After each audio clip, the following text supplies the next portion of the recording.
At the time of starting this script, the Grand Festival is just finished, and thus the first Splatoon trilogy has concluded. And by the time I finish it, Raiders will probably be out. Oops. So I figured now would be a good time to talk about what has not only become my second favorite Nintendo franchise, but what is also now my favorite shooter series. It's pretty impressive how this series became what is essentially Japan's Halo, given the circumstances surrounding it. The Wii U, Nintendo's console at the time, wasn't doing too hot, let's be real, and while it has a solid library, it mostly relied on Nintendo's heaviest hitters, those being Mario and Zelda, and the latter of which's next home console entry that wasn't just another remaster took till the ass end of the console's life to come out. A few things did happen here and there, but not at a consistent enough rate to keep the console afloat. So it was a pretty big deal when at E3 2014, a brand new IP from Nintendo was revealed, and of all things for it to be, it was a PvP third-person shooter. That game being Splatoon. It looked nothing like any shooter we've seen before. There were these squid kids wearing casual clothing instead of military gear or bulky sci-fi power armor, armed with bright neon super soakers and giant paint rollers instead of the usual black and gray guns, essentially playing a lethal version of paintball. It had a much more colorful aesthetic than what we were used to from other games in the genre, and a lot of people, including myself, were really interested. And this wasn't something that was just gonna come and go. Nintendo was committed to this game, hosting a roughly half-hour video presentation extensively covering what was in store, and having a global test fire demo shortly before release, which would become a tradition for future games as well. And against all odds, it did really well, becoming the Wii U's killer app, selling roughly 5 million copies, and eventually getting 2 sequels that would go on to sell 3 times that amount, rising from the burning ashes of a dying console and becoming one of Nintendo's big 4, sitting up there today next to Super Mario, The Legend of Zelda, and Animal Crossing. Hell, the Inklings made a guest appearance in the Nintendo Switch release of Mario Kart 8 Deluxe, and then joined Super Smash Bros. Ultimate the very next year. That's insane. Unfortunately, I wasn't able to get the game when it launched in May of 2015. It wasn't until Nintendo made a comeback kill with the first Switch console, and Splatoon 2, and We Got a Job, that I was able to get into the series finally. But I love the sequel enough to go out of my way to buy a Wii U along with the first game, and since then, I've been playing the hell out of it. I'm so sorry if I butcher these names. The first Splatoon was directed by Yusuke Yamato and Tsubasa Sakaguchi, while the whole series is produced by Hisashi Nogami. All 3 of these people had some hand in development for several entries for all those other Nintendo franchises I mentioned earlier, as well as some Wii series games. Nogami and Sakaguchi were the ones behind the idea of the iconic Inkling characters and their ability to switch between their humanoid and squid forms, while Shintaro Sato would be the one to conceptualize the game's turf-thinking gameplay. Sato would go on to become a director of the second and third games, alongside Saita Inoue, who was an art director for the first game. That's quite a jump. It's pretty interesting seeing how much they struggled to come up with the designs for the Inklings at first, starting with tofu blocks, then going with bunnies, then using Mario characters, though that was a last resort if they really couldn't come up with anything better, before finally making what we have now, and I'm really glad they took the risk instead of just resorting to making this a Mario spin-off, especially while in the state Nintendo was in at the time. I don't think this series would be where it is today if it weren't for the character designs being as cool as they are. But enough about all that, let's actually get into these games. I've got a lot to talk about. And after over a year of recording footage, and an additional year of procrastinating and getting distracted, I'm looking forward to gushing about the series and everything that makes it great. Of course, I'm talking about these games well after they've had all their major content updates, so keep that in mind. But I will go over anything worth bringing up now. Upon starting Splatoon for the first time, you're thrown right into the character customization. Man, we didn't have that much to work with in 2015, huh? There's only a small handful of skin tones and eye colors, and you're stuck with just one hairstyle depending on the gender. But for now, this gets the job done. After that, it's time to learn and practice the basics of moving and shooting, and you're given a Splattershot Jr. for your starting gun as you make your way towards the central hub of the city. If you've played shooters before, you probably think that you don't need a tutorial, but trust me, you do. Splatoon is a unique series with a unique control scheme, and the developers are well aware of that, so it's important that they make you feel welcome before throwing you into the war zone. And they do a damn fine job of that, as a rock and jam session of the game's main theme, Splatak, accompanies your trek, amping up the further you get and pumping you the fuck up once you get the hang of things and reach your destination.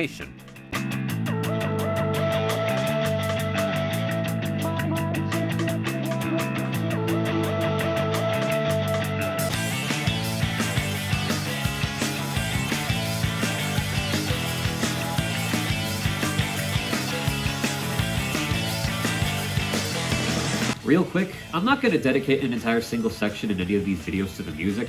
Instead, I'm going to bring it up every so often depending on what I'm talking about. A big chunk of Splatoon's identity is in its music, so the context in which I bring it up in is important. Let's touch on those controls for a bit. In Splatoon, players control the Inklings, who have the ability to transform into squids, and when they do this, they can swim in ink of their color, up the walls, through the ground, up and down, and all around. This will likely be your main method of movement when you're not in a firefight, and doing so is pretty easy. You just hold down one of the triggers. Swimming in ink is also how you reload. There's no real ammunition in this game, so your main and sub-weapons rely on ink, and you can see how much you have left with the tank strapped to your back. The tank has a light at the top that makes a sound when you have enough ink to use for a sub-weapon, as well as a visible line, which works fine I guess, but the sequels do this better. The first game was released on the Wii U, which means we're controlling the game with this silly thing, the Wii U gamepad. It's pretty light despite its size, and aiming with it doesn't feel awkward at all. It actually feels pretty natural once you're used to it. That's right, I said aiming with it. Splatoon uses gyro aiming, letting you tilt the controller to aim. It's probably the closest thing a console shooter has ever had to a mouse and keyboard. At least until the Nintendo Switch 2 comes out a decade later. Of course, you're not supposed to rely entirely on it. It's mostly for vertical aiming. You can still move the right stick left and right. You're meant to use both in tandem with each other, making minor corrections with either the stick or your physical aim depending on the situation. Like I said, it feels natural once you're used to it.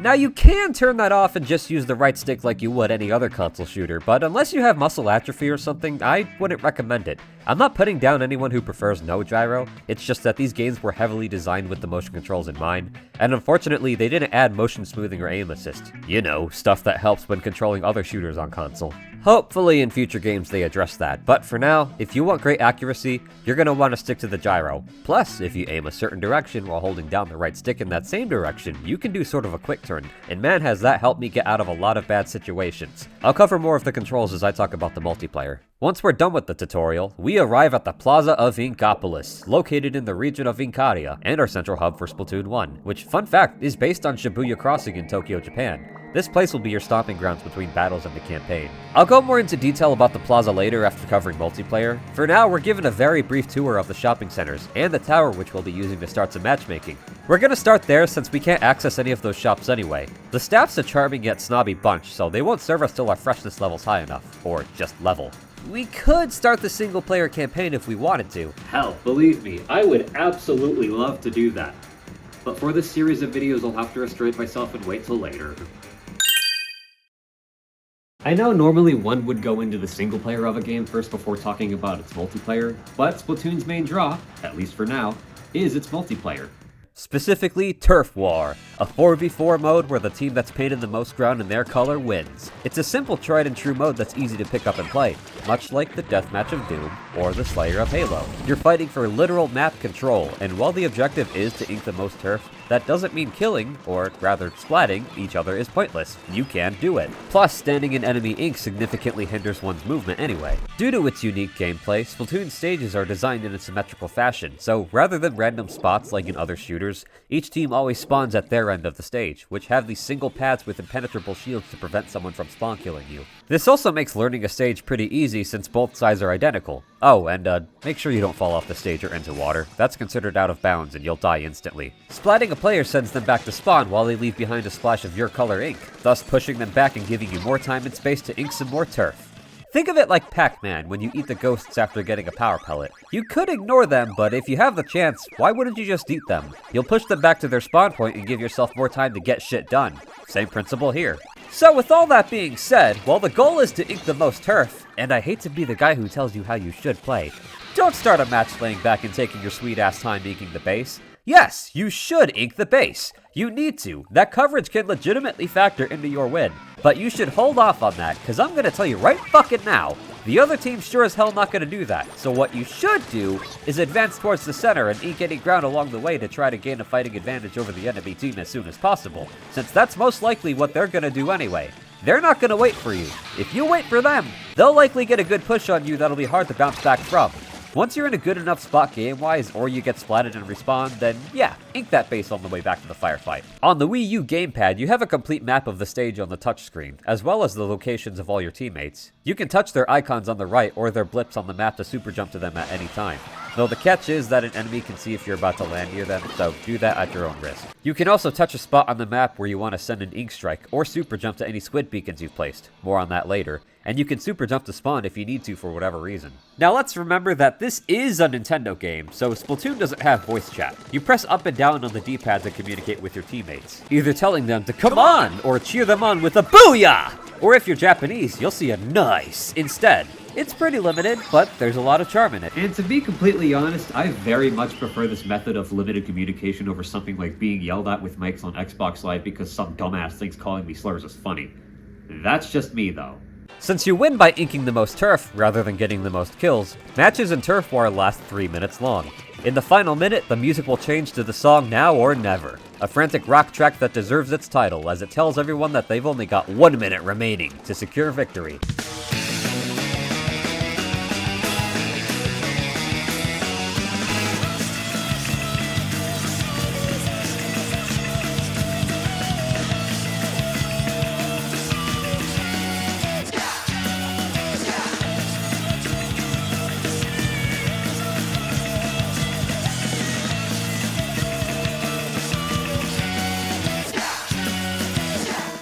After those 3 minutes are up, we're greeted to our judge, Judd, the cat who's the last surviving mammal of this world, for now. He'll show which team won as a bird's eye view of the stage is shown. And yes, we're going off of what can be seen from above. Ink on walls doesn't count, yes it's fair, don't at me. When you're shown the results, everyone on your team will react depending on whether you've won or lost, and the animation depends on which weapon you have. I'm against sore losers, but I can't help but like the losing animations for the Inklings. They're so pissed yet so adorable.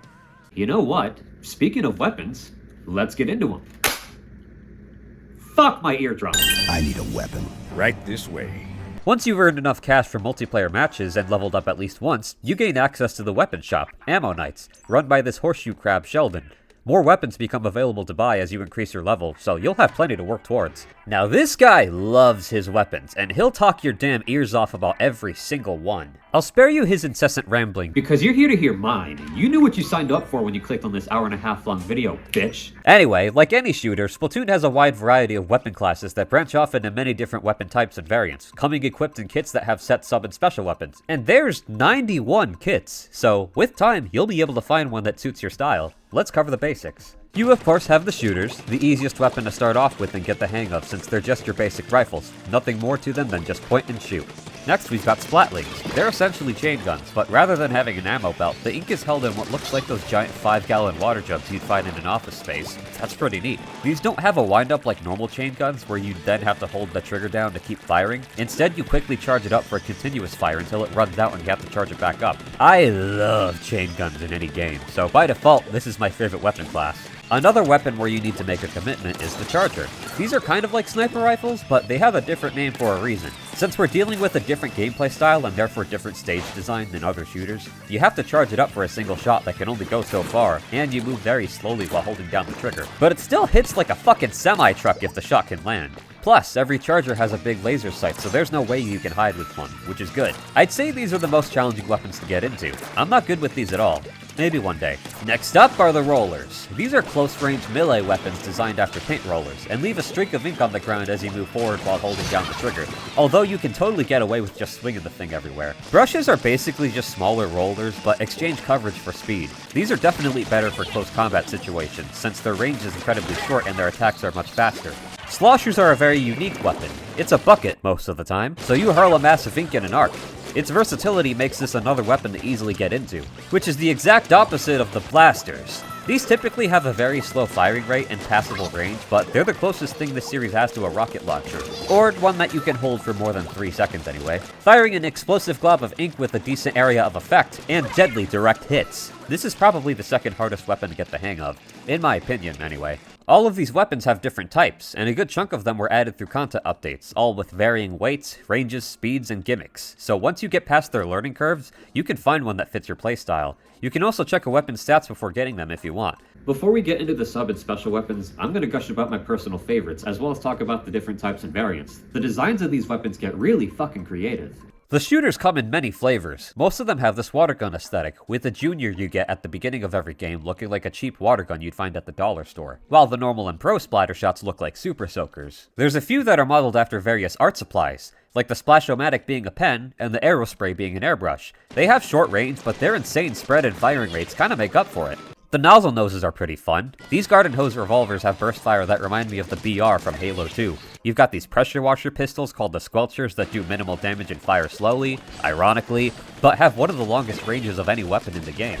The closest thing this series has to realistic guns are the .52 and .96mm gallopers, modeled after real-life grenade launchers, except the chamber is a water cooler like the regular Splatlings. These make you move slow and consume a lot of ink, but they hit pretty hard. Of course, I have to mention the N-Zaps. They put the actual NES Zapper guns in this game. That's awesome. They come in both 1985 and 89 flavors, as well as Famicom colors, which I use as my main weapon in the first game. That red and gold is just pristine. Like I said before, Splatlings are my favorite weapon class, which I know kind of contradicts what I said a few seconds ago, but whatever. The normal ones are good, as are the miniature ones with shorter range but faster charge times. On the complete opposite side of that are the Hydras, modeled after fire hydrants and hoses. These fucking tanks take what feels like forever to charge up, but when they hit, oh, they hit hard. Again, I'm not good with chargers, but that doesn't mean I don't like to use them from time to time. Unless they're a bamboozler, because oh my god, these fucking suck, I'm sorry. It charges almost instantly, but these little bastards have very little range, can't store a charge, can't pierce, and they can't one-shot enemies, damn it. You need to hit someone multiple times. If you can make them work, I respect you.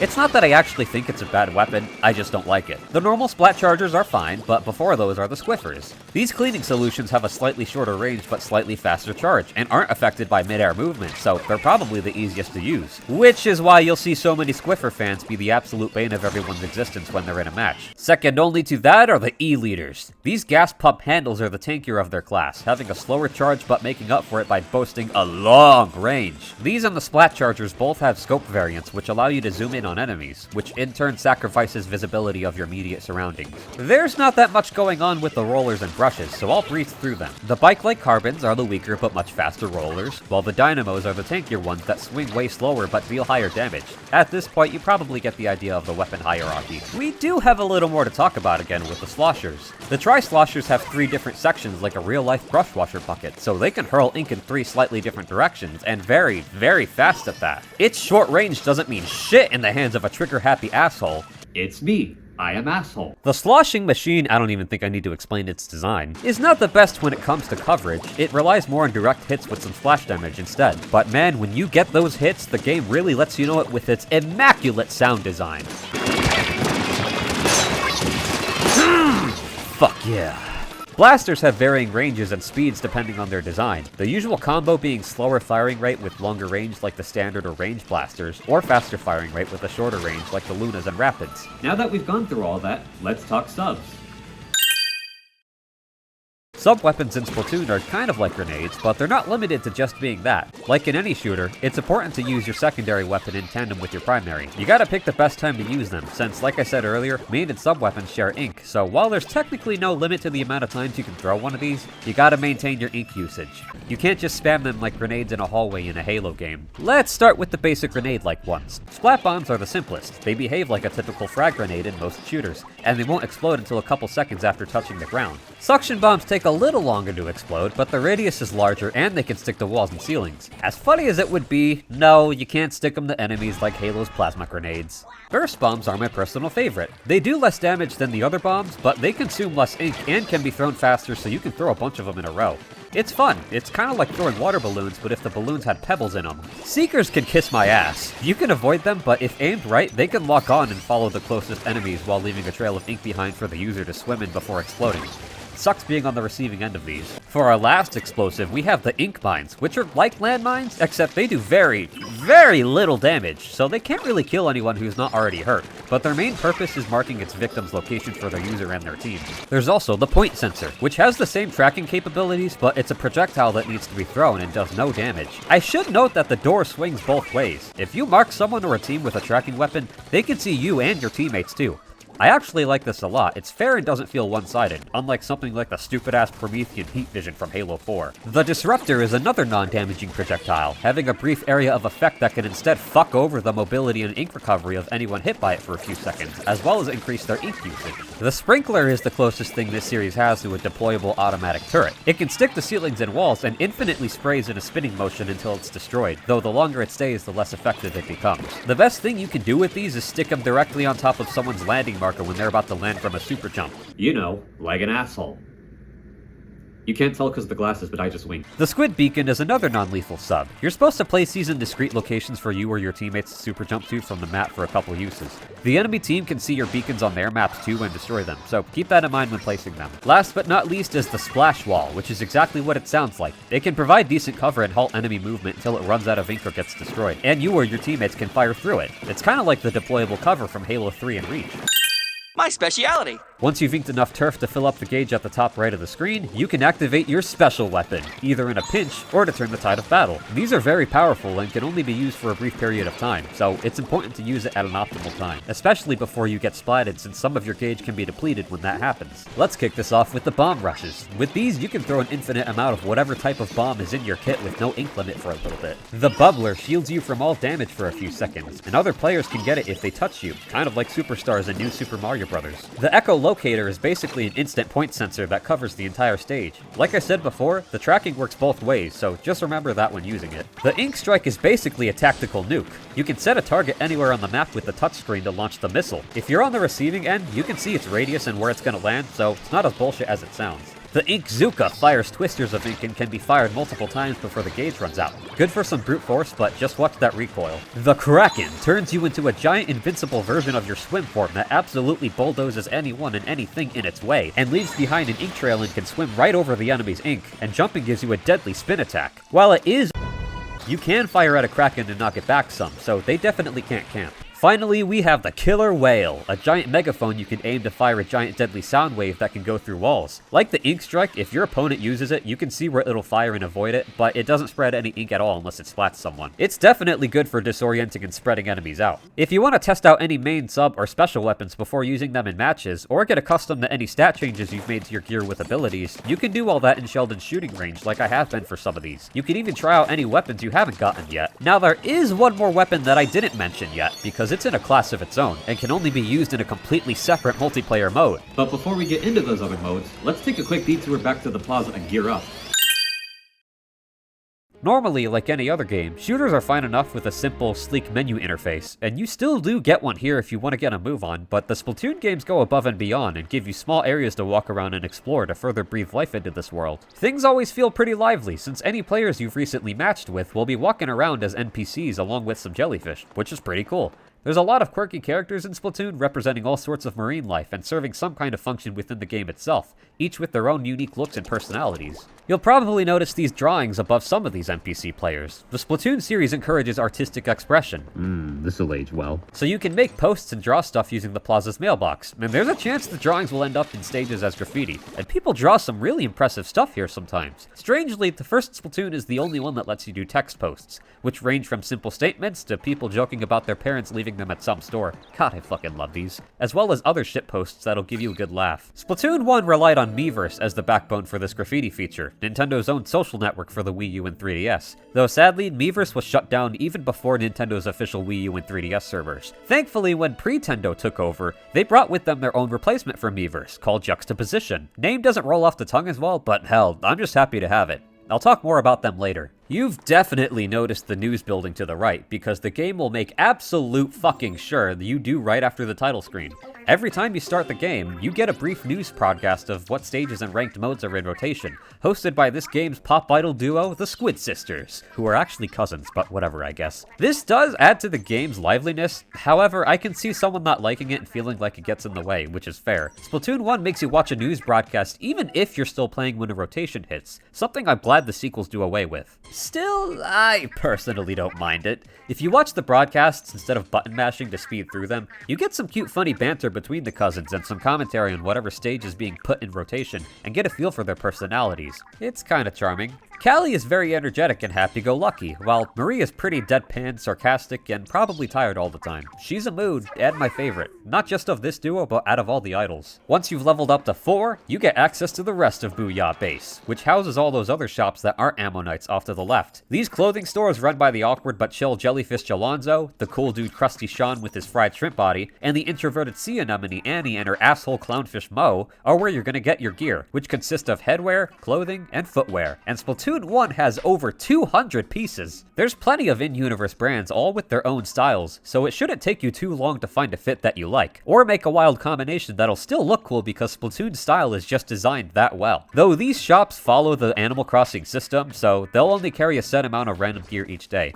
And if they don't have the exact ones you want, or they have your desired gear but it's not in the color you want, you'll have to wait for the reset to happen the next day. However, if a player you've matched with has a certain piece of gear you're looking for, you can find their NPC in the hub later and order it off of them and have them delivered by Spike, this sketchy sea urchin guy who probably sounds Australian, hanging out in this alleyway. You can do this up to 3 times. Any more than that and you'll have to cancel one of the orders you've already asked for. And similarly to weapons at Sheldon's shop, much more premium clothing gradually becomes available as you play more and level up. I'm pretty simple when it comes to my main fits. In Splatoon 1, I like rocking these Octo glasses, along with this hoodie themed after Koro Koro magazine in Japan that's also meant to look kinda like Goku's orange gi from Dragon Ball. And for every game, I like to wear the hero shoes from the agent's uniform, which you get for completing the single player. I've never watched the anime Squid Girl, but the people who made it collaborated with Nintendo, so her outfit is in the game, which is cool. Across the Splatoon trilogy, there's only 2 sets of gear that look goofy and out of place, and they're the power armors you get from the 2 Squid amiibos. These are very clearly meant to look as dumb and anachronistic as possible, parodying overly detailed high-tech armor from other games oversaturating the shooter genre. So I can't really bring myself to actually dislike them. That being said, power armor is for pussies. Now we can't talk gear without talking abilities. You may have noticed these little symbols accompanying a piece of gear whenever you're looking at it. These are essentially semi-permanent stackable perks that you can stick onto your gear to help give you an edge in some situations during battle. Gear can have up to 4 slots, with 1 primary ability already set when you first get the gear. The amount of slots readily available for secondary abilities is dependent on the rarity of the gear itself, and the only way to increase them is to use Super Sea Snails, which can be obtained after Splatfests, which aren't happening anymore in Splatoon 1. But if you play really well and or level up, you can talk to Judd in the Plaza and he'll give you a snail. The secondary abilities you obtain for gear are randomized, and you have to play a few matches in order to get one in an available slot. You can bypass some of the randomness if you order a piece of gear from Spike that happens to be already chock full of the abilities you want it with. Now, what are these primary and secondary abilities? Well, as I just said, primary abilities are the preset first ability. Some primary abilities are exclusive to the first slot of certain types of gear, and can't be obtained and stacked into secondary slots, and that's because these are more powerful, and it usually makes sense for the type of gear they're exclusive to. For example, shoes can have stealth jump, which lowers your super jump speed but hides the marker so enemies can't see where you're landing. Or ink resistance up, which decreases how much your movement and damage dealt is hindered when standing in enemy ink. Shirts can have ninja squid, which make you a lot less visible while swimming, which is nifty but it can lower your swim speed. Or you can have recon, which lets you see where enemies and whatever weapons they have are on the map, just as long as you stand on the spawn point. As for secondary abilities, these are the ones that you can unlock and stack to boost your stats. These range from ones that can increase the speed at which you run, swim, super jump, and respawn, to ones that increase the speed at which your special gauge or ink tank fills, or reduces how much of the gauge you lose when splatted. I'm kind of iffy on this system. You really need to stack a lot of them in order to make a difference that's more significant than marginal, and risk losing out on other potential advantages. Now that I'm actually fine with. I can get behind that kind of balance. My problem lies with the damage up and defense up abilities. Because if you're unfortunate enough to run into the occasional player who's got one of those maxed out on their outfit, remember you can have up to 12 gear slots, then they become annoying to deal with and you just want them out of the lobby. These jackasses better be glad there's no voice chat because I'd bust their fucking eardrums. But aside from that, I can take or leave the ability system, especially with the way it is in the first game. Although it probably is a good idea to optimize yourself with this kind of stuff if you want to get into the more competitive scene with... Once you've reached level 10, you unlock Ranked Battle. This playlist is a little more competitive than Turf War. You're fighting to complete totally different objectives to raise your rank, as well as earn a much higher XP and cash reward than normal. Because if you lose, you barely earn shit. These objective-based modes are Rainmaker, Splat Zones, and Tower Control, and they change every 4 hours. The Rainmaker is a deadly charging weapon that reduces the movement of the holder, but in the right hands, it can do some serious damage. It fires twisters like an Inkzooka, except much larger. If you manage to get a hold of this thing, you gotta commit to it, since not only do you move slower, but you also can't use specials or super jump. The goal of the Rainmaker mode is to take it to the enemy's base within the time limit. Think of it like reverse capture the flag, but if capture the flag was actually a fun mode because the flag itself is a power weapon. At the start of the match, the center of the stage houses the Rainmaker and a shield that you have to destroy. Whichever team breaks it will earn a giant explosion of their ink color that can kill the other team if they're nearby. If whoever holds the Rainmaker gets splatted, the shield goes back up and the barrier battle begins once more. I should mention the shield gets bigger the closer it gets to breaking, so it's entirely possible to get crushed to death like a dipshit if you get caught between the shield and a wall. The weapon can reset to the center if it's out of the shield for too long without contact, or if the holder falls off the stage, which, yes, can be exploited if you want to be a dick. Victory is determined not just by luck, but how well your aim is, as well as how coordinated your team is, as like I said earlier, you have to place the thing inside of the enemy base, and that means getting up close and personal with them. The closer you are to winning, the riskier it all gets. Rainmaker is a little jank in the first two games, since you can just make a beeline for the enemy base and end the match quickly if you're good enough, or if the enemy team is bad enough. But still, it's a pretty fun mode. Splat Zones is like a miniature version of Turf War. In the center of the stage is a zone that you have to control by covering it in your team's ink. Once you've covered roughly 3/4 of a zone, it becomes captured, signified by the complete coloration, and a timer begins to count down. The team that has the least amount of time left, or knocks it out with a 0, wins. Depending on the stage size, sometimes there's 2 zones you have to capture before your timer can actually count down. If the enemy team captures the zones, you get a penalty timer that you have to clear first before you can resume the normal timer, which more often than not becomes the thing that you have to worry about the most. This is a mode that can get pretty chaotic if everyone has specials like the Ink Strike or Ink Zuka equipped to get instant wide range coverage or to scatter your enemies, so sometimes it can be rewarding if you risk not helping your teammates to ink some turf elsewhere to charge up your special, and of course survive while some enemies get the same idea. Splat Zones might be my favorite of the ranked modes. It's kind of like this series version of King of the Hill, with the hill contested, hill controlled bullshit and everything.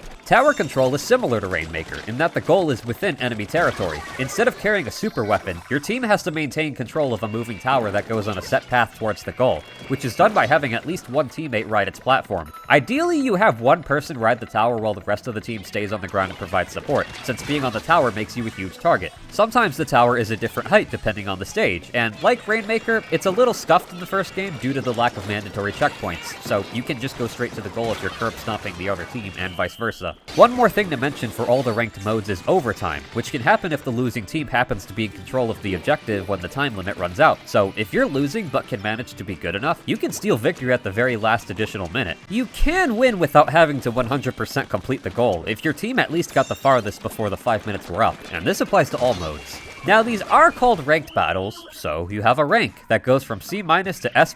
Enough victories increase your rank, while enough losses decrease it, and the matchmaking pools you with players within the same rank. I guess this is the only instance of skill-based matchmaking in these games, since outside of ranked battles, the game matches you with random players regardless of level, which has varying results, but personally I don't mind it. Unlike normal battles, ranked battles can't be played with groups of friends, at least in Splatoon 1 and 2. There's a whole separate playlist for that in each game called Squad or League Battle, where you go against other groups of friends. This is meant to be even more competitive. I don't have any footage to show of that because I haven't touched those specific playlists at all. If you couldn't already tell, I'm more of a chill guy and I don't really play all that competitively, but I do respect that there are spaces for that sort of thing. This goes for all multiplayer games, shooter or otherwise. But I think I've rambled on and on about how we play Splatoon. I think it's time to look at where we play Splatoon. God, you have no idea how hard it was for my Halo brain to not type map instead of stage when writing this part of the script. Half of what makes any multiplayer game, especially shooters, are the arenas you fight in, preferably ones with layouts distinct from one another in both terrain and scenery, with the most fun ones sometimes featuring unique gimmicks and gameplay mechanics, and the Splatoon trilogy has this in spades. When Splatoon launched in May of 2015, it just had 5 stages, which, come on, that is just laughably small for a big new multiplayer shooter game. However, I'm willing to be forgiving here because they were pretty fast at establishing a somewhat consistent flow of updates as early as the very next week after launch. Over the next few months, up until January 2016, they would put out updates with new weapons, gear, music, and stages, bringing the total number of them up to 16. Now that's more like it. Obviously, it would be a lot for me to go into exhausting detail about every single one, so I'm not. I kind of already did that with the weapons, but I am going to list all of them, and I'm mainly just going to sum them up and mention a few key things. There's a few standard and level arenas, some wide open arenas with some curvy landscapes, a small handful of vertical stages with upper and lower paths, and plenty of arenas with side paths to flank from, as well as some weird and experimental ones, the latter of which I think Splatoon 1 in particularly leans towards more than the sequels do. It's kind of like Halo 1 in that way. Multiplayer is canon and framed like a sporting event, so all of the stages are real places within the Splatoon universe, most of them named after various marine life and whatever puns and alliteration they can come up with, ranging from locations within the city of Inkopolis to facilities elsewhere in Inkadia. Nintendo squeezed as much life and personality into Splatoon's world as possible when making these. Urchin Underpass fits great as the series' first stage. It's a simple open park underneath an active highway. We've got the vibrant shopping center of Arowana Mall, the luxurious Mahi Mahi Hotel Resort surrounded by pools, the athletic arena of Black Belly Skate Park, the Museum of Art and History, the Alfonsino, the mining facilities Bluefin Depot and Piranha Pit, the active shipping yard of Port Mackerel, the massive greenhouse Kelp Dome, the oddly shaped oil rig of Salt Spray, Callie and Marie's previous employers, Walleye Warehouse, the catwalk-filled camping grounds of Camp Triggerfish, a cozy urban arena at the center of the Flounder Heights apartment complex, the suspension bridge that connects the two regions that may or may not be under construction depending on which game you're playing, Hammerhead Bridge, the video game development studio of Anchovy Games, and the long winding ramp-filled parking garage of the appropriately named Moray Towers, which has insane verticality. Sometimes stages are more straightforward and narrow, and can have more elevated areas in the center like Arowana Mall, while a stage like Kelp Dome is huge and wide open with some upper walkways. Like I said earlier, the most fun stages are the unconventional ones with gimmicks that make them truly stand apart from the others, and Salt Spray Rig definitely fits this category. It's somehow the most tame example despite being laterally symmetrical. At the very northernmost point of the map is a moving crane carrying a platform, and near the center are a pair of elevators to move between the upper and lower areas quicker. And you can't just charge ahead like the others, you instead have to move to the left or right, with both teams converging in the upper middle. Like I said, somehow most tame example. Piranha Pit is very unique in that it follows none of the symmetries the other stages have, on top of the many conveyor belts lying around. Mahi Mahi Resort is my favorite. Aside from it just being really fucking pretty, it's in a giant pool and halfway through the match, the water recedes and opens up previously inaccessible parts of the arena. Bluefin Depot and Camp Triggerfish both have split parallel pathways, and you have to fight hard to get to the other side. Camp Triggerfish in particular is more special since it has gates at each base that lower during the last minute of the match to make it easier for each team to get to the opposite side and quickly turn the tide. Museum di Alfonsino has multiple pillars with rotating platforms, with the center one being what you need to use to get to enemy territory. Port Mackerel has forklifts moving between tight corridors that you can get on top of or hide behind depending on the situation. Anchovy Games has multiple giant platforms that move when you shoot these giant cooling fans, either helping you get somewhere quicker or gain the higher ground. So yeah, there is absolutely no shortage of variety across this moderately sized collection of stages. Some stages get significant layout changes depending on the mode you play. Just to name a couple of great examples, during Rainmaker and Bluefin Depot, both of the split paths get these ramps that let you get to the other side quicker, which actually ended up being a standard addition for the stage in Splatoon 3, and in Mahi Mahi Resort, the center doesn't have a moat during Splat Zones. If you want to learn the layout of a stage before doing a proper battle in it, or you just want to mess around and soak in the ambience, or enjoy the view, you can go into recon mode as long as they're in rotation. In some stages, you can notice some really cool details you might miss when you're in the heat of battle, such as being able to see the great Zapfish swimming in the lake of Piranha Pit during the last minute. Just in general, this game has the looks down. The art style is striking, vibrant, and just all around fantastic. There's plenty of detail put into the stages themselves, as well as the surrounding areas. They tend to use muted colors, but that's actually a good thing, because it helps the colorful ink and the players shooting it stand out more. The gameplay may be messy, but the visual clarity is excellent. The UI is pretty clean too. You got your weapons and most effective abilities off to the top right, your comms at the bottom left, and the time limit and the teams at the top. You can tell which team is currently winning based on how big their icons are, and if the losing team has the danger warning, then they're doing terribly and need to pick up the pace. Just remember not to get too cocky if the odds are more in your favor. Lastly, let's talk about the music that plays in these stages during battles, since we're talking presentation. Like I said earlier, I'm not qualified to talk about music theory yet, but I'll try my best. The Splatoon series has a heavy emphasis on rock music with some electronic stuff mixed in during Turf War and ranked battles, all played by different in-universe bands with their own styles. Each Splatoon game leans into a specific subgenre of rock, with the first game going for punk rock, which is fitting for the earliest point of the series, emphasizing a fresh and young player base and the series' rebelliousness towards the shooter genre.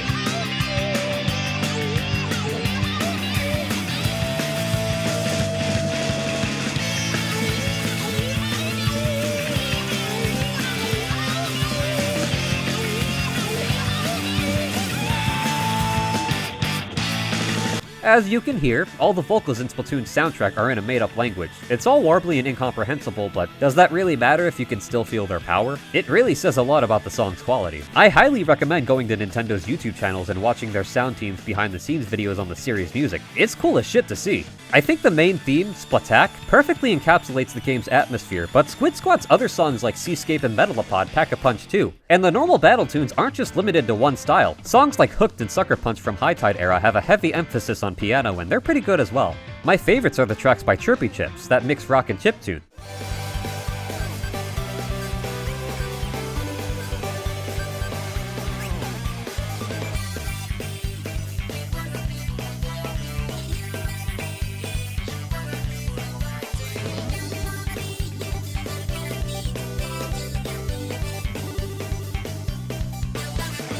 That always gets me pumped up. Now, just to get this out of the way, because I have no idea where else I'd put this in the video, Splatoon 1's official online has been shut down since April 8th, 2024, along with every other Wii U and 3DS game's official online multiplayer. Rest in peace. It was a very emotional day. I actually have 2.5 hours worth of footage of me and everyone from both teams across several matches just squid bagging as we reveled in the Nintendo Network's final moments. However, and this is a pretty big however, a growing group of people that go by the name of Pretendo foresaw this, and have been making their own replacement servers for all of the games of that beloved era, and that of course includes Splatoon 1. So this game is still up and running long after Nintendo shut down the official servers. One thing us Splatoon fans have in common with Doom and Halo fans is that we have no problem going back to older games multiplayers, so Splatoon 1 lives on, hell yeah! And the best part is that you can do this with or without modding your Wii U, with the only catch being that non-modded players can't access drawing stuff in Miiverse. But oh well.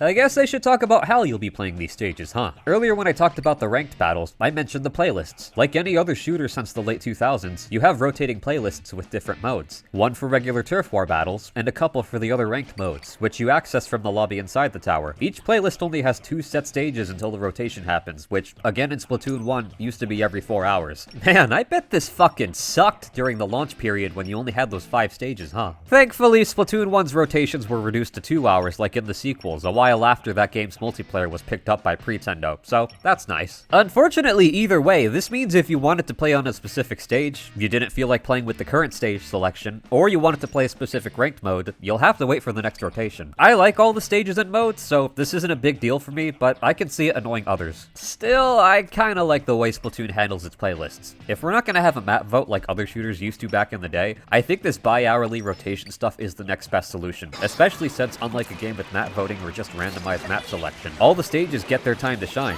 Now, the lobby in Splatoon 1 is incredibly simple. You choose a playlist, you play a match, you see the results, and you choose whether or not you want to continue playing. Bada bing, bada boom, it's completely serviceable. though I have to say, it could have used a bit more touching up. Functionally speaking, of course. Presentation-wise, it's perfect. If you're playing with friends, they can only join you while you're searching for a match or drop in after one has ended and vice versa. Otherwise, they'll have to wait. And while there is a chance they can drop into the party before a match starts, more often than not, the latter is going to happen. Playing with friends is not impossible at all, it could just be a little annoying. Not to mention, in Splatoon 1, if you want to change your weapon and gear between matches, you'd have to leave, and the game boots you back to the menu regardless if the time for stage rotation hits. So in both scenarios, if you were playing with some good teammates, say goodbye to them. And if you were playing with friends, you gotta deal with that roundabout way of joining each other again. Thankfully, things gradually get better in future games, but we'll get there when we get there. Splatoon 1 does have unique fun little things to do while you're waiting for matches. You can play the Squid Jump minigame on the Wii U gamepad, as well as a few more if you have some of the amiibo, including this one rhythm minigame, Squid Beats, if you want to change the waiting music to something other than Double Bath. I'll explain amiibos later. I just want to say I wish they brought the pre- and post-game minigames back in some capacity in the sequels.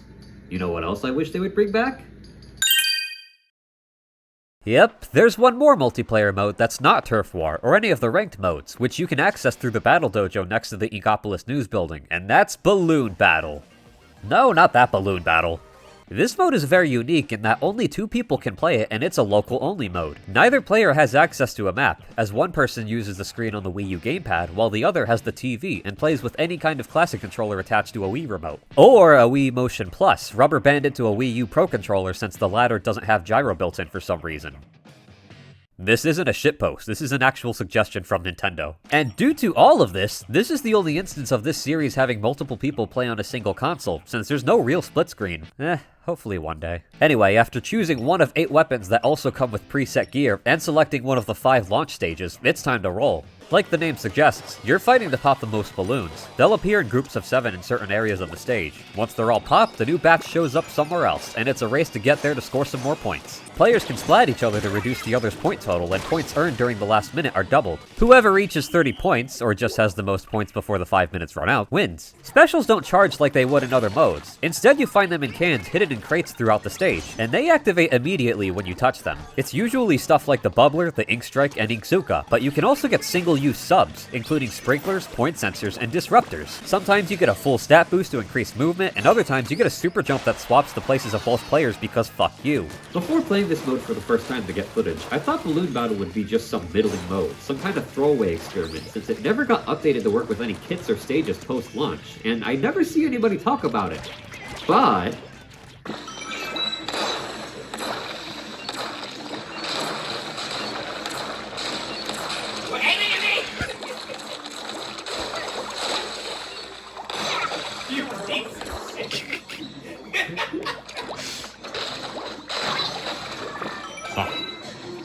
My balloon. Oh fuck.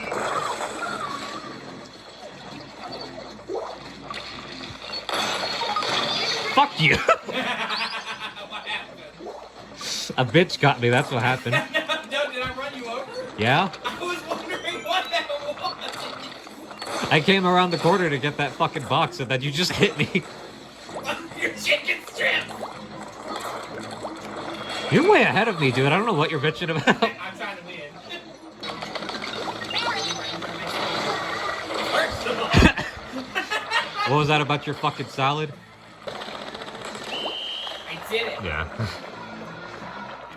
Were you jumping? Were you gonna get me? Yeah. No.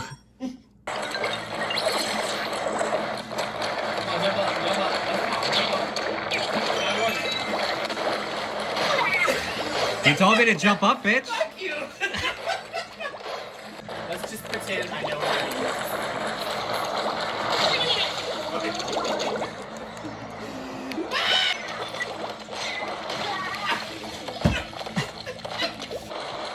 this here, this kind of race. Get off me!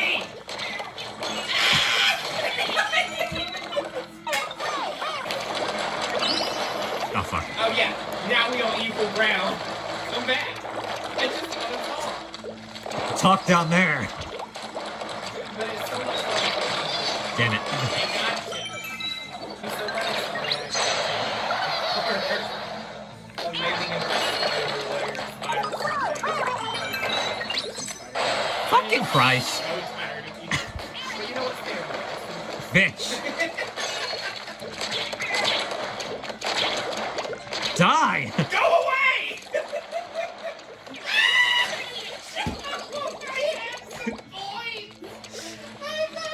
Yeah, what's your point?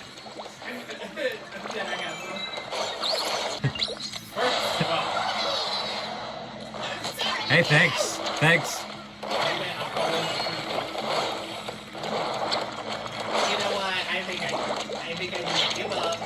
Quinn, get your last point! Quit shooting me! You're such an ass. There's no more balloon. Oh, yes, there is.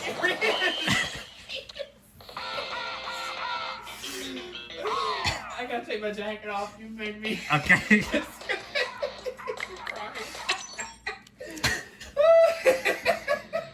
We're having way more fun with this than I thought we would. Because we're stupid. What the fuck? Why is it so fun? My friend and I legitimately had a blast playing it. It's so simple yet so chaotic, and you're telling me they never bothered bringing it back? Nintendo, come on! Bring this mode back! Put it in a sequel as another ranked or anarchy battle or challenge mode or something. Figure out a way to make it work with 8 players. Do something with it, please! But yeah, I think that about covers Splatoon 1's multiplayer experience. It's got some quirks, you know, first game, room for improvement and all that, but overall it's still a pretty good game. Especially from a team that primarily worked on Mario, Zelda, and Animal Crossing up to this point. Like, they nailed it right away despite not having made a shooter before. I got a little more to talk about regarding the multiplayer, but I'll save that until after I'm done talking about the single player. So with all that being said...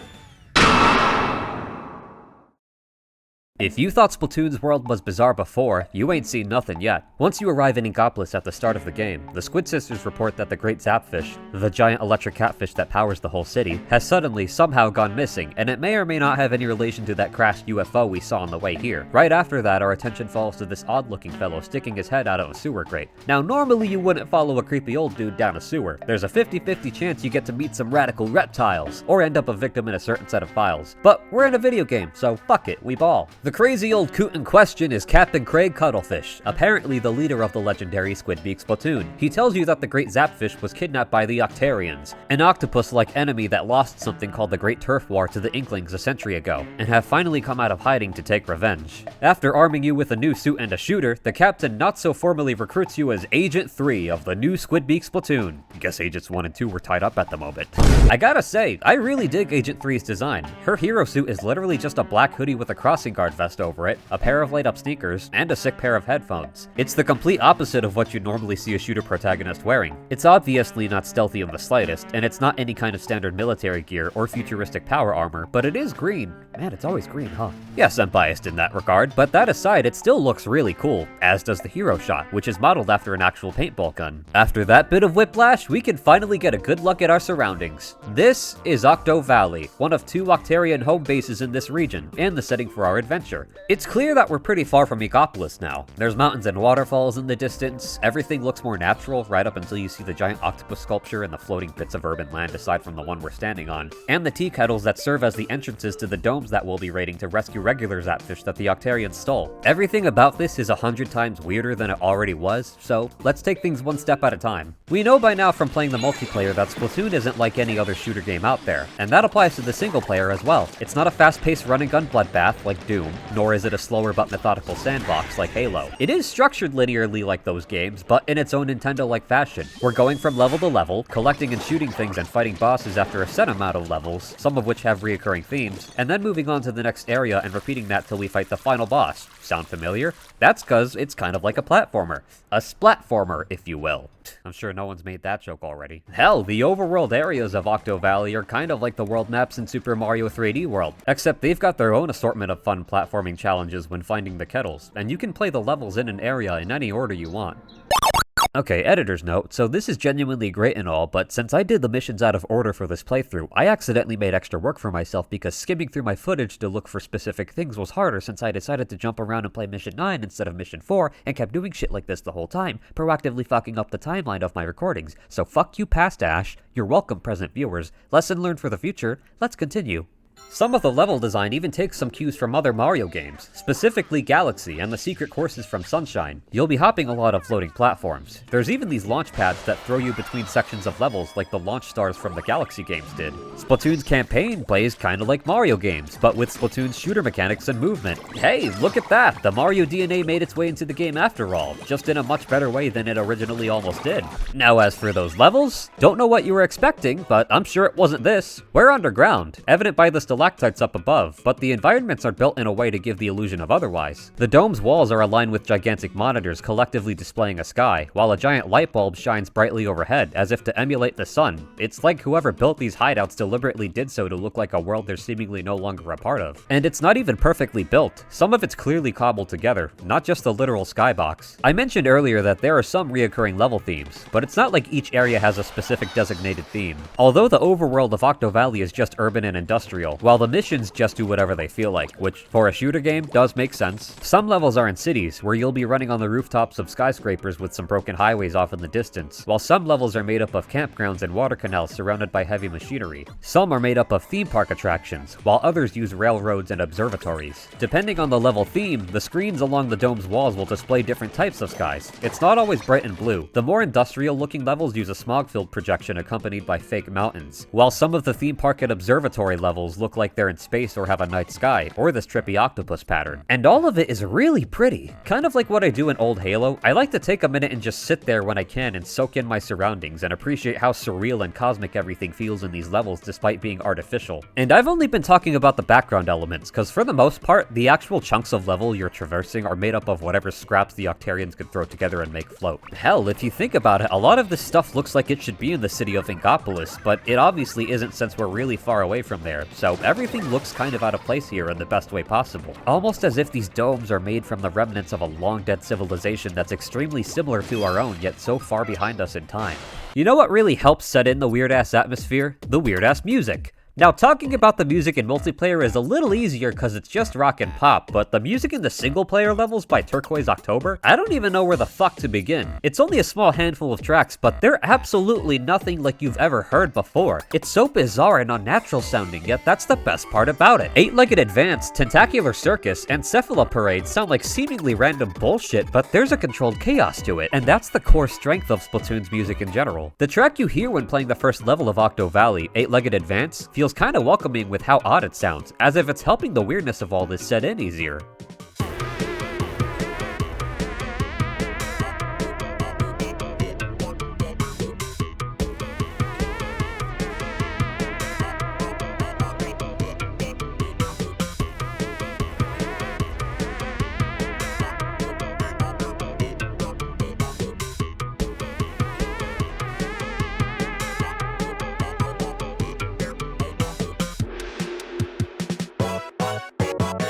And I really dig the leitmotif of Onward that's not just present in this game, but the rest of the trilogy as well.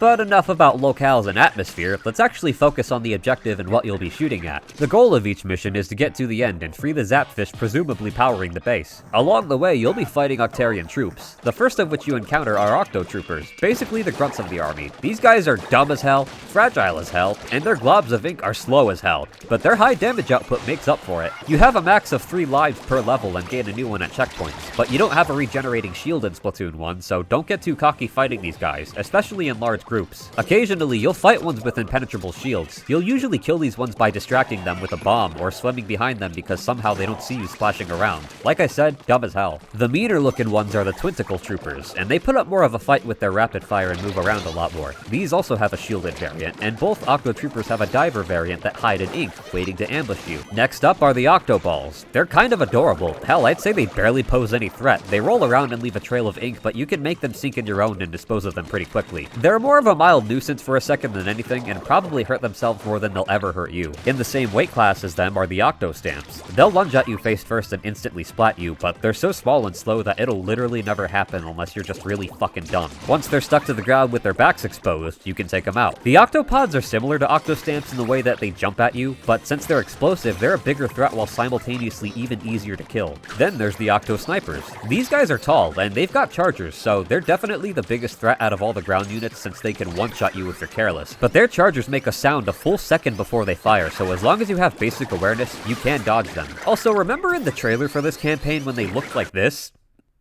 What the fuck, man? As for the air units, there's only a couple. The Octo Coppers are pretty much just Octo Troopers that fly now. God, I know I just pissed off a lot of Star Wars fans saying that. But they fly just as slow as they do anything else when they're on the ground, so they're not hard to deal with at all. The Octo Bombers are big guys, and thus easier to shoot, but they spit splat bombs at you, so watch out for that. All in all, the Octarian forces in Splatoon 1 are more than manageable, and only pose more of a threat when they're in large numbers, or when you have limited ground to move on. They're more in line with standard platformer enemies than an actual army, and given the kind of levels we're playing, yeah, that makes sense. Something that's really cool about Splatoon's campaigns are the battle beats. Whenever you're in combat, crash cymbals are added to whatever song is playing to pump you up a bit more.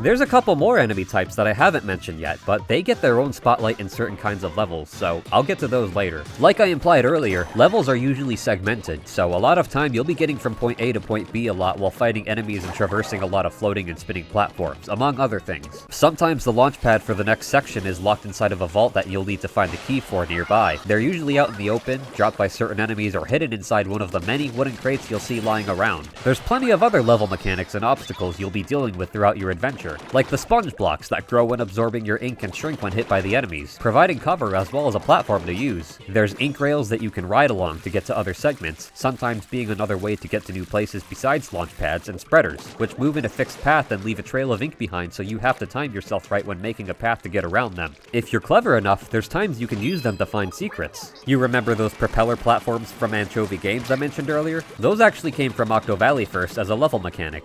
Once in a while, you'll run into these pufferfish balloons. These are super satisfying to use, cause shooting them will cause a big ass explosion of ink that can coat the surrounding area and clear out any poor bastards that happen to be close by. They're kind of like the barrels in Doom. There's these ink gushers that you can activate to ascend and get to higher ground, as well as use as cover and kill enemies with if your timing's good. There's a few invisible paths here and there that you need to ink to show the way forward. Sometimes the level will throw you a special weapon like the Ink Zuka, Bubbler, or Bomb Rush, so you can go ham on whatever's nearby, or use an ink cannon to do that as well if you happen to find one. You can also find these suitcases containing temporary armor upgrades and stack up the 3 of them to let you take more damage before getting splatted, which look like a bike helmet, a down jacket, and some padded boots along with some fishing equipment. Now guys, by all means, let's make this hero suit even goofier. Occasionally you'll deal with squeegees and flutters. Now squeegees are cute and relatively harmless. They're like sentient baby scrubbers that clean up ink on certain surfaces, so they're just a minor obstacle. The flutters on the other hand are the extreme opposite. They're also sentient but tall and perpetually spread ink in a way that'll instantly kill you if you're not armored up. They're usually placed in maze-like sections where you have to be stealthy. You'll know if they spotted you if there's a laser focused on you. These act as moving platforms sometimes too. Now since the campaign plays like a platformer, naturally we have some stuff to collect. Namely the power eggs and sunken scrolls, the latter of which I'll get into much later, trust me. The power eggs are salmon roe that you'll find lined up throughout each level. Enemies always drop some when splatted, and sometimes they're in crates and balloons. They're very satisfying to collect because they do the thing Tings do in Rayman 1 where the more you collect in a row, the higher their collection sound effect gets.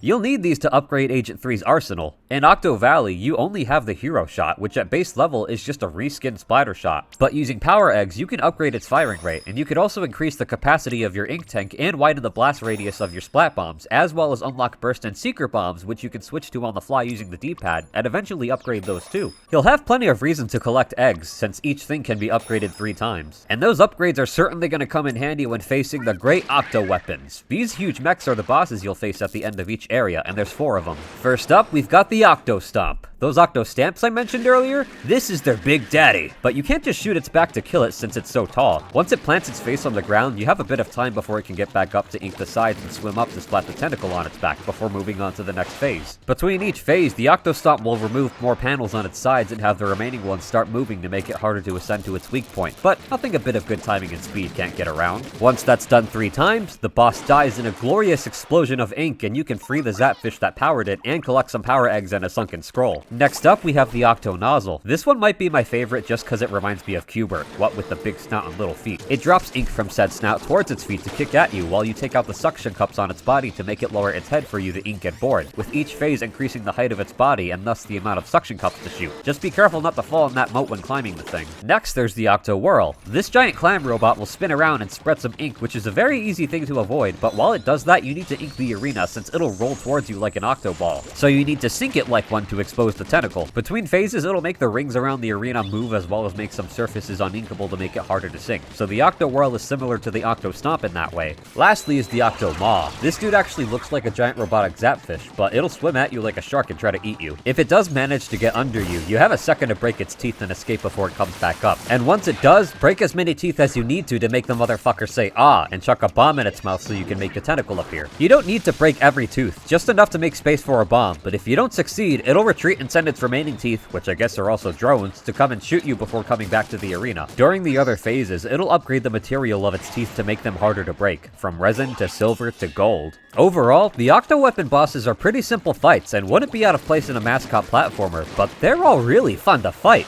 Like, just to jump ahead here, there is not a single boss in this series that's not fun to fight. What amplifies the fun even more is the boss theme, Octo Weaponry, adding more percussion and strings with each phase.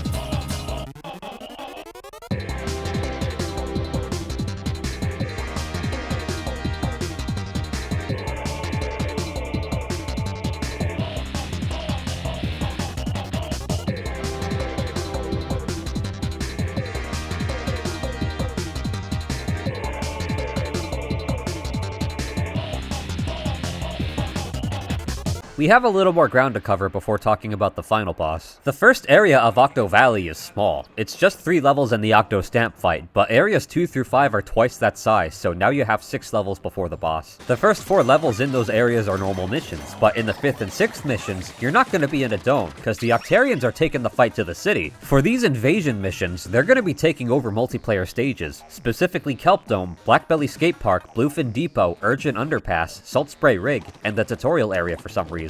I just want to point out that Kelp Dome and Bluefin Depot weren't even in the multiplayer until a month after the game came out, so getting their sneak peek here is fucking hilarious to me. Anyway, invasion missions come in 2 flavors, the Octoling levels and the Octo Striker levels. Octolings are just like the Inklings, but they're octopus people instead of squid people. They have their own shooters and bombs, they can transform, swim, run around, and super jump near you, basically doing everything you can do. They're essentially the enemy that's equal to the player, like how a Sangheili is to a Spartan. And speaking of which, Octolings have elite variants in later levels that are faster and tougher, evident by their black hair and the seaweed on the sides of their goggles. In the Octoling levels, the goal is still pretty straightforward. Get to the other side and rescue the Zapfish and fight any Octolings on the way there. I should stress that fighting them is actually optional, but it sure will make your life easier. Octolings do show up in some normal levels, but it's rare, so you'll be seeing them the most here. Next are the Octo Striker levels. Octo Strikers are like mini-boss versions of Octo Bombers, but they shoot ink strikes instead of bombs, and there's only one of them in their levels. You'll see it manning a UFO high above the other side of the stage, so the goal is to get to the launch pad below it while avoiding the ink strikes it sends your way. You're supposed to play these levels stealthily, hiding in your ink when it pokes its head out from the top of the UFO so it doesn't fire an ink strike. If you want to though, you can run and gun your way there, just as long as you're paying attention and are fast enough to outrun the ink strikes. Once you board the aircraft, you're face to face with the Octo Striker, and it'll spawn ground units while shooting ink strikes as it tries to fly away from you. These guys don't have multiple phases or anything, you just have to shoot them a lot. Once it's safe, you can free the Zapfish, or do what I like to do and take a minute to look at the stage as well as the surrounding area from high up, since I don't get to normally.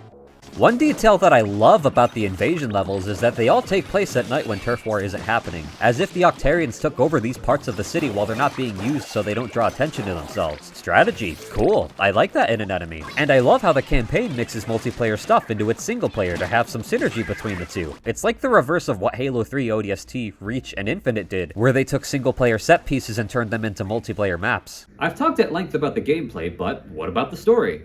Well, there's actually very little of it. Hell, there's not even any real cutscenes in Splatoon 1. In the beginning and end, it's just brief bits of the characters standing there while they talk. You're mostly just getting Cap and Cuttlefish's ramblings and some tips over the radio during missions, or every once in a while when you see him chilling in an area in the overworld. These campaigns kind of do the thing Halo used to do, where your character is mostly silent while other characters talk for them to convey what's going on. Although Agent 3 will cheer herself on whenever you get a kill or find a sunken scroll.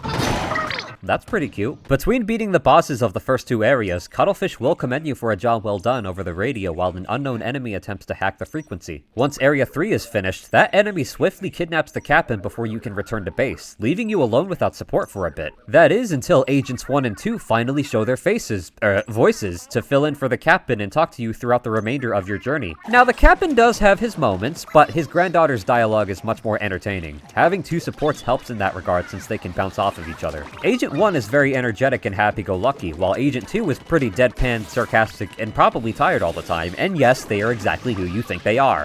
Once we rescue all of the Zapfish of Area 5, it's time to climb to the very top of Octo Valley and end this once and for all, or at least the next 2 years before it happens again. But what's the rush? Maybe I want to enjoy the view. Seriously, seeing the entirety of Octo Valley below you while finally getting a good outside view of Inkopolis off in the distance while the overworld music goes silent is genuinely breathtaking.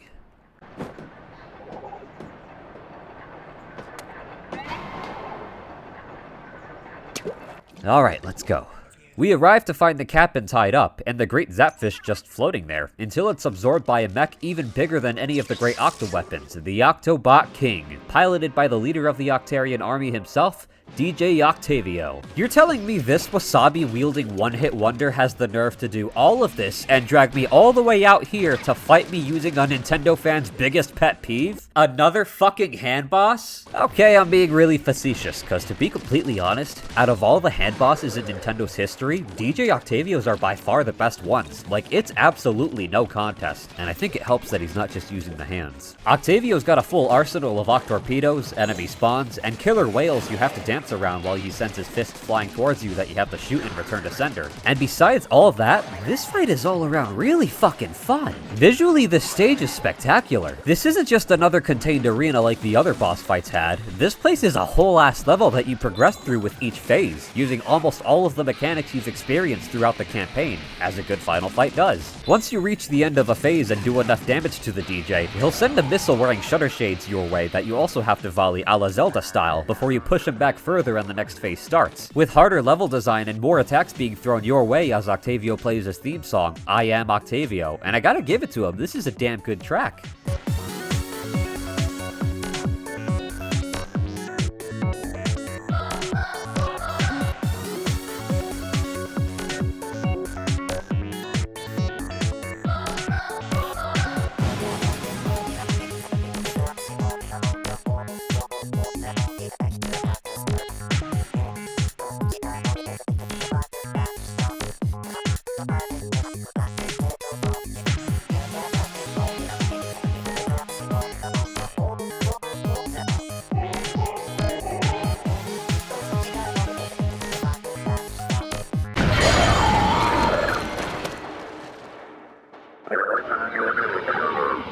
After enough phases, Agents 1 and 2 hijack the radio to play their own song, the Calamari Incantation. This heavenly melody is so powerful that it even gives Cuttlefish the strength to break out of his ropes and start dancing. Hell, even Octavio can't help but jump up and get down. That ain't stopping him though. This is the final push, and from here on out, the level gets narrower and his attacks get more frantic. But that's okay, cause we're also all fired up from the J-Poppy goodness.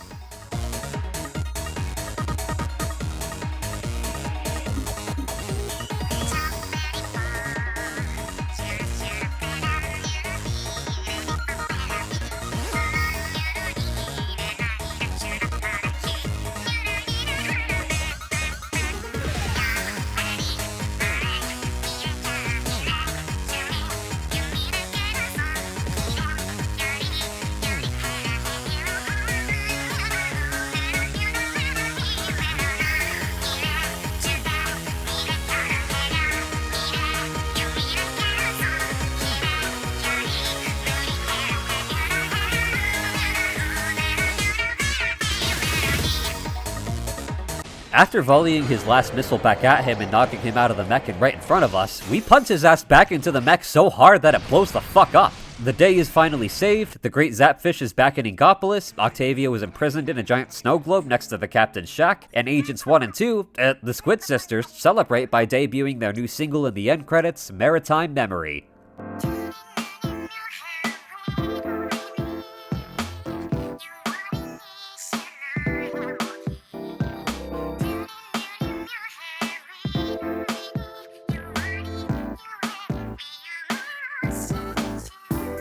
And that concludes Octo Valley. It's a short but sweet campaign, only clocking in about 3 hours, and in terms of difficulty, it's pretty relaxed. Only moderately rising in challenge the further you get, but it's pretty fun. Octo Valley is a great first campaign for the Splatoon series, and establishes a very intriguing world outside of the multiplayer. That being said, even with all I talked about, everything about the story seems very simple, right? Someone or something got stolen, play some levels, beat the bad guys, rescue the thing, everyone is happy, the day is saved, the end. But that is only on a very surface level. Something I've refrained from talking about up until now is the sunken scrolls. There's one of these hidden in every level, and these serve as collectible text logs with some key visuals, giving you a bit more insight into the world of Splatoon. Some of these show the history of Inklings dating back thousands of years, and some show stuff from the present day. And there's even one scroll that shows where the Squid Sisters started their music careers as kids. Aw, but there are 3 specific types of scrolls that are really fascinating, and those are the ones that go into detail about the Great Turf War from 100 years ago, the Octarians, and humanity. The Great Turf War scrolls show pictures of the original Squidbeak Splatoon, where we can see a young Craig Cuttlefish and Judd, and there's one photo from before the war started with a young Octavio in humanoid form talking to Craig. It's through these scrolls that we learn that squids and octopi weren't always enemies in Incadia, and the war happened because rising sea levels caused the 2 species to fight over the remaining territory. The Octarians lost the war and had no choice but to retreat into underground domes far away. Now, the scrolls do try to depict the war in a humorous fashion. Inklings were losing at first because they didn't feel like getting up early enough in the morning to defend themselves, while the Octarians' odds of winning went down drastically because the great Octo weapons were powered by short wires and plugs back then instead of Zapfish, costing them several battles. But regardless, it genuinely sucks that this war even happened and divided the two species, because that brings us to the Octarian scrolls. It's through these scrolls that we learn that the Octarians aren't just some brainless enemy for us to shoot. They are a society. They are a people. There's literally ones that are just like us with the Octolings, and they're all going through an energy crisis, what with being stuck underground, isolated from the rest of Inkadia, which is most definitely what led them to taking Zapfish in the first place, and I can't say I fucking blame them. Well, except for the part where Octavia was using some to power his robots, but aside from that, yeah. And by the end of the campaign, we've completely glossed over this. And going off some stuff Cuttlefish said earlier in the campaign,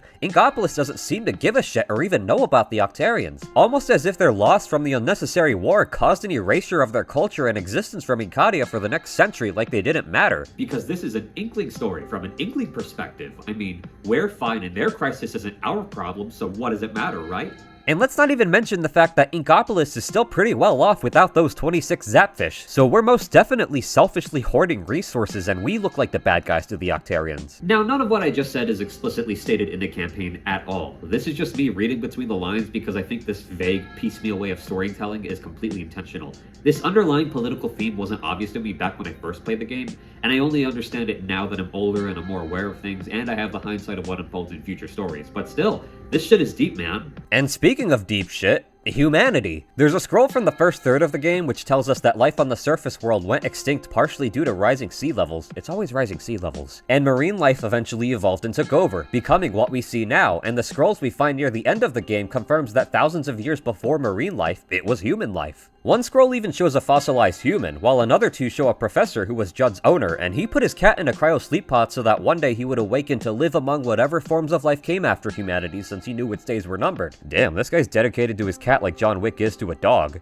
We'll get more info on humanity as more games come out, but if we want to know a little more right away, we can look at these short backstory mangas that are included in the art book for Splatoon 1. It turns out humanity wiped themselves out after making it all the way to World War V, and the biggest contributing factor was a nuke the professor built and sold to one world leader who accidentally sent it to the South Pole, melting all of Antarctica and causing the sea levels to rise so high it flooded the rest of the planet, killing everyone and everything on land except birds before finally receding thousands of years later. The professor did try to put himself in cryosleep as well, and some humans built underground domes to retreat, but these people died too. And hey, this confirms what I thought was implied earlier when I talked about the Octarian domes. They look like facsimiles of human society because they straight up are. They were built that way by desperate humans. So yeah, Splatoon is set on a post-apocalyptic Earth. I can't wait to talk more about this kind of lore in the sequels where they elaborate on it more because it is so fucking fascinating, especially because some aspects of it are terrifyingly realistic. If I haven't already made it clear, I highly recommend going out of your way to find these scrolls in the levels and getting the art book. And hey, if you get them all and flip through them quickly, you get this funny little flip book in the corner. But we're not done yet! If you replay a level for whatever reason, the Zapfish at the end is replaced with a Zapfish plush wearing a captain hat that Cuttlefish made himself, which is cute as hell and I want one in real life. But that aside, if you want to squeeze a little more out of the campaign, you can, if you have the 3 amiibo that launched alongside this game.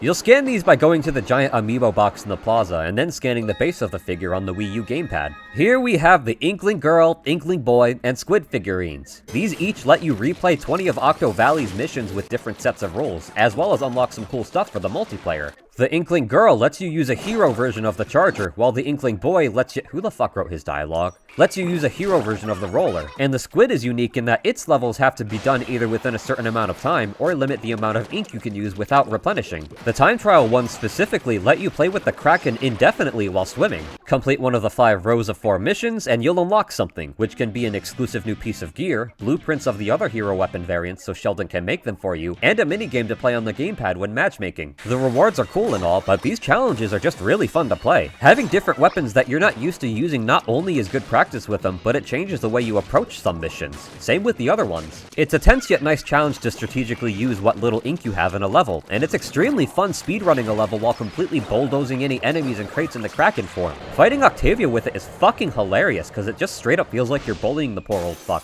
Now I love these challenge missions and all, but there's just one little problem.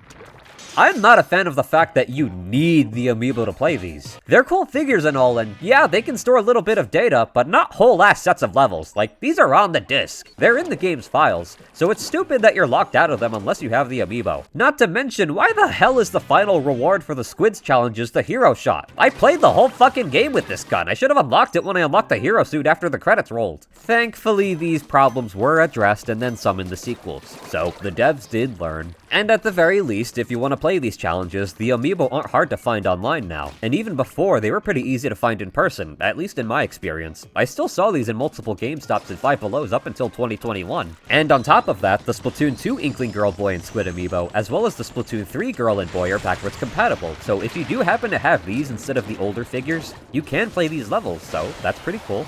But that about covers the single player. What do you say we wrap this up by talking about the coolest thing about the multiplayer? Not just for this game, but the whole series in general.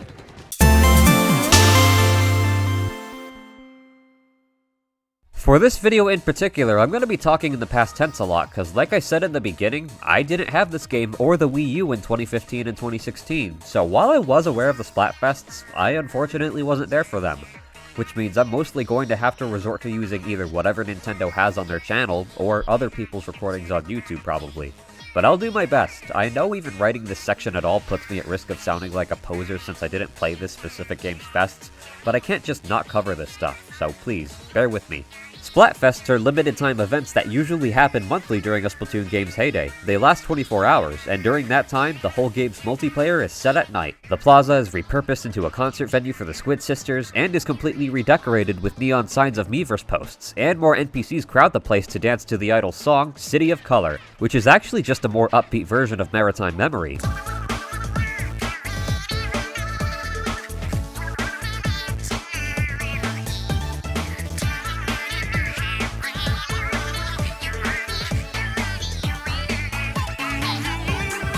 This whole thing feels magical, but we're not here just for a show, we're fighting to represent. A Splatfest theme would be announced ahead of time by the Squid Sisters, with each of them choosing a side and having some witty back and forth over why one side is better than the other. These can range from food-related themes, like burgers versus pizza, rice versus bread, or squids versus octopus, oh no, to some seasonal themes, like pirates versus ninjas for Halloween, naughty versus nice for Christmas, obviously, or love versus money for Valentine's Day, to some miscellaneous themes like early bird versus night owl, cats versus dogs, or eating versus sleeping. There were even some collab ones like Pokemon Red versus Green or Blue, Transformers Autobots versus Decepticons, Dragon Quest Show No Mercy versus Focus on Healing, or SpongeBob versus Patrick. Okay, you know what? This being here actually makes more sense than the fucking Sonic Racing stuff. Now, with that being said, not all of the themes I just mentioned were available to everyone, because up until Splatoon 3, barring a couple exceptions here and there, themes varied by region, specifically Japan, Europe, and North America. But anyway, once the theme's announced, you pick one of the two teams and get a t-shirt representing it along with an assigned ink color for when the event happens, and for 24 hours, you fight players on the opposite team in special nighttime versions of stages, which didn't get rotated at all, but they made up for this by throwing in a third stage as opposed to the usual two. I said earlier that Splatoon's normal multiplayer prioritizes rock music, but if you haven't figured it out by now, during Splatfests, J-pop music performed by the idols takes the spotlight. And for Splatoon 1 Splatfest battles, we have Ink Me Up, which absolutely kicks ass.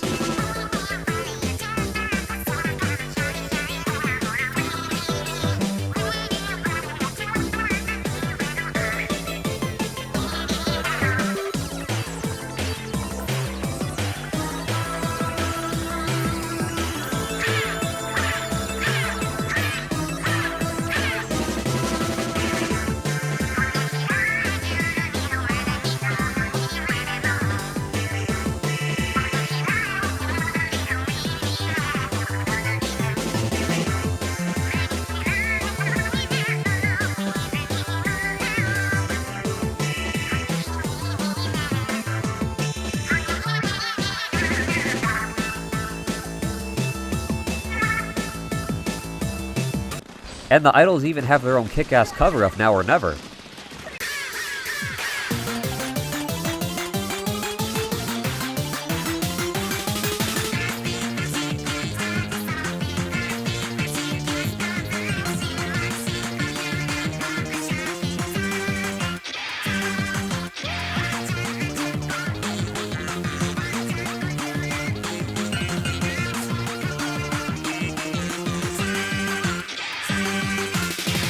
Man, I really wish I got to play this game back then. You get Splatfest points based on how well you did, and raise your Splatfest rank, which goes from fanboy or fangirl to fiend to defender to champion to king or queen. The amount of snails you get at the end is dependent on how high your rank is. Once those 24 hours are up, the Splatfest concludes and Nintendo spends the next hour tallying up the results to determine the winner, which are based on a team's popularity and the amount of wins they got. Both teams get Super Sea Snails regardless, but the winning team gets just a little bit more. Now all of this is in good fun and ultimately inconsequential until we get to the final fest, the one to end them all, until the next game anyway. But in this game, it was Callie versus Marie. This event was big enough to warrant getting real life merch. This fest was global and went on for 48 hours instead of 24, and instead of Ink Me Up, the Calamari incantation played during battles. While I wasn't able to play the Splatfests of that era, and we're still waiting on Pretendo to implement their own custom fests into the game now that they hold the torch, we can at the very least still experience the non-battle part of the Splatfests, which is the concert venue, using the Squid Sisters amiibo that launched shortly after the final fest ended. See, this is a more reasonable use of amiibo than the other ones. You can watch the idols perform not just City of Color, but all of their other songs as well, with each one being given their own amazing choreography. Plus, they have new solo songs, Callie's Bomb Rush Blush, and Marie's Tide Goes Out, and they fit their personalities perfectly.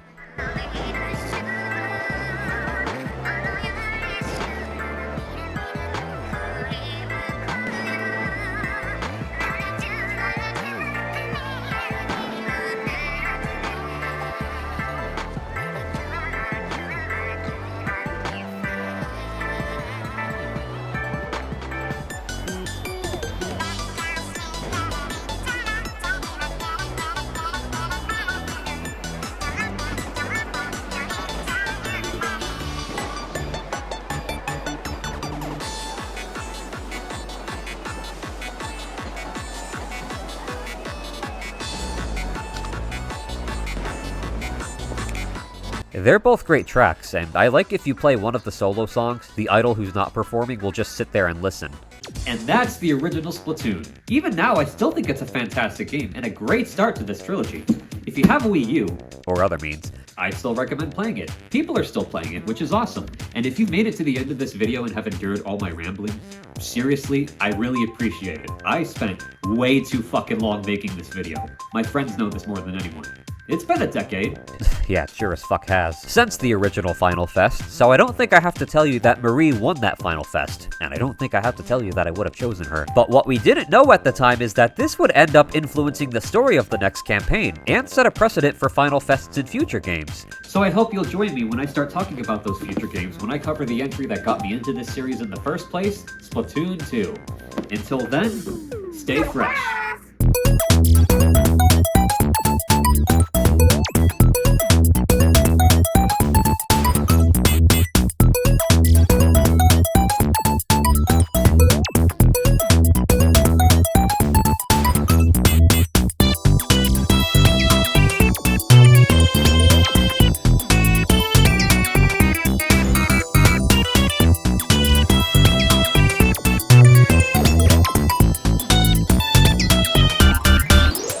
Oh yeah, I don't know how I forgot to include this in the script, but if you sit around long enough before fighting a great octo weapon, you can hear the screams of the damned for some reason.